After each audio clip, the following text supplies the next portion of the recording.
سیدنا آدم علیہ السلام کی پیدائش سے پہلے اللہ تعالیٰ نے فرشتوں کو جمع کیا اور فرشتوں سے یہ تذکرہ کیا کہ میں زمین پر اپنا خلیفہ بنانے والا ہوں۔ تو فرشتوں نے کہا کہ یا اللہ، جب تو زمین میں اپنا خلیفہ بنائے گا، اسے اختیار دے گا تو وہ زمین میں فساد پھیلائے گا، اور جہاں تک تیری حمد و ثنا کا تعلق ہے تو اس کے لیے ہم ہر وقت حاضر ہیں۔ تو اللہ تعالیٰ نے اس کے جواب میں فرشتوں سے یہ فرمایا کہ جو کچھ میں جانتا ہوں وہ تم نہیں جانتے۔ اس پر تمام فرشتے خاموش ہو گئے اور اللہ تعالیٰ کے حکم کا انتظار کرنے لگے۔ چنانچہ اس کے بعد اللہ تعالیٰ نے سیدنا آدم علیہ السلام کو مٹی سے اور گارے سے پیدا کیا۔ جب آپ نے مٹی اور گارے سے پیدا کیا تو آپ نے فرشتوں سے کہا، اللہ تعالیٰ نے فرشتوں سے کہا کہ جب میں آدم کو بنا لوں اور اس کی نوک پلک سنوار دوں اور اس میں اپنی روح میں سے کچھ پھونک دوں تو تم سب کے سب سجدے میں گر جانا۔ چنانچہ ایسا ہی ہوا کہ سیدنا آدم علیہ السلام کو اللہ تعالیٰ نے بنایا، ان کو سنوارا اور اپنی روح میں سے کچھ پھونکا تو تمام کے تمام فرشتے سجدہ ریز ہو گئے، اللہ تعالیٰ کے حکم کو بجا لائے۔ لیکن ناظرین، یہاں پر آپ کو ایک بات بتاتے چلیں کہ فرشتوں کی اس جماعت میں اللہ تعالیٰ نے اپنے فضل سے اور اپنے کرم سے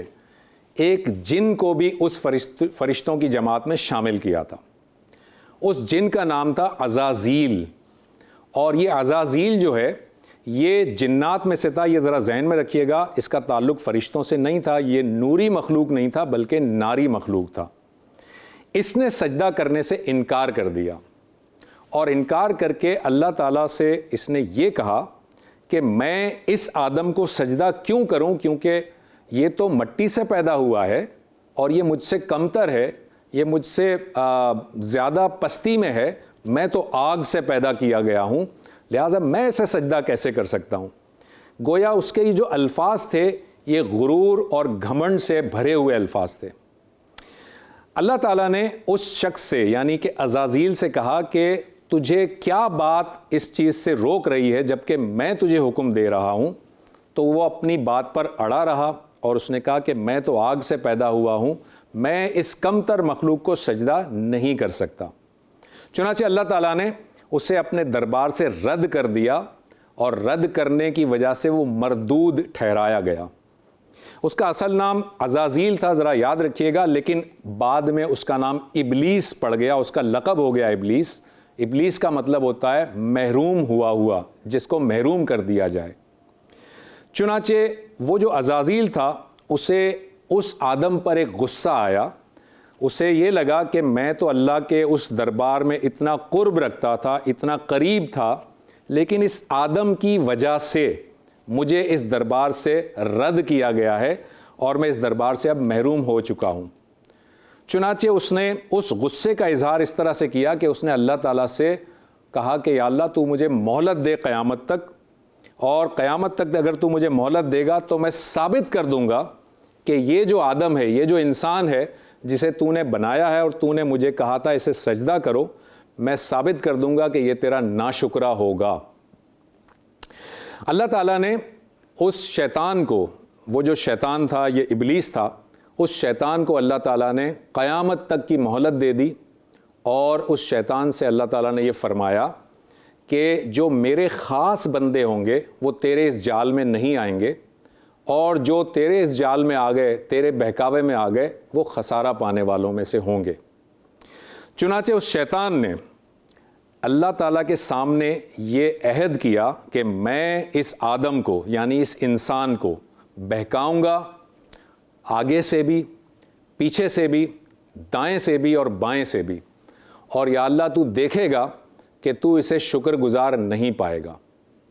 یہاں ایک چھوٹی سی بات آپ کو بتا دوں، بہت مختصر سی بات، کہ شیطان نے بڑی پتے کی بات جو کی نا وہ یہ کی کہ یا اللہ، جب میں اسے بہکاؤں گا